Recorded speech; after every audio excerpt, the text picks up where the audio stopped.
So I was at a similar conference, an East-West Writers Conference, over the course of which a young Chinese writer was asked why she wrote, something that we're asked all the time, right?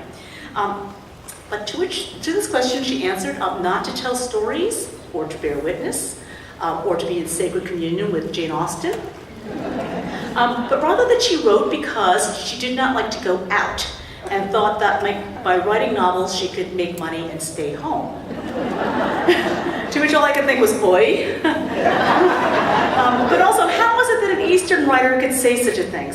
With no self-consciousness whatsoever, something a Western writer would never say.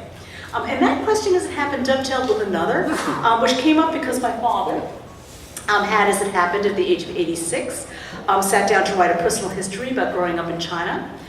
This took the form of a series of emails, which I was very excited about, but which I was also having trouble making sense of. Like, why did he not start I am born, like David Copperfield, right? Why did he not mention his birth until page 8, and then only in parentheses and in conjunction with another event?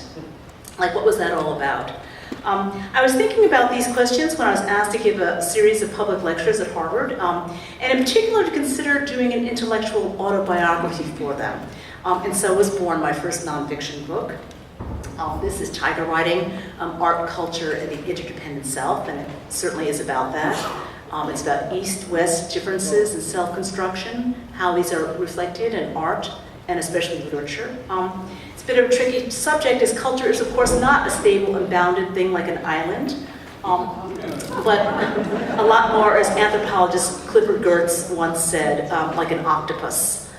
A rather badly integrated creature with what passes for a brain, keeping it together more or less in one ungainly whole.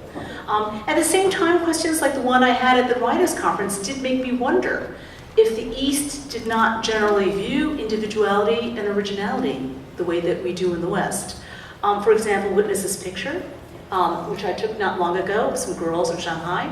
And also this, a sign I took outside of a music conservatory, also in Shanghai. As you can see, it says, soloists are often lonely, chamber music is just right. I think it's fair to say that this is not a sign we're likely to see outside of Lincoln Center. These pictures point, I think, to an Eastern Self that is generally more collectivist, or as the psychologists like to say today, interdependent self, than the Western Self, which tends to be more individualistic or independent, which is to say that there's a difference in the degree to which a person imagines him or herself as a fundamentally separate entity, as opposed to one as fundamentally part of a group or a network of relationships. This is a difference reflected in whether one's dominant orientation is toward the self or away from it, toward self-knowledge and self-actualization, or toward duty and self-sacrifice, which is to say at some level whether one is more oriented toward Emerson or Confucius. Of course, some of us have both sorts of selves in us, between which we shuttle. That's certainly true of me, which can make, shall we say, for an interesting day.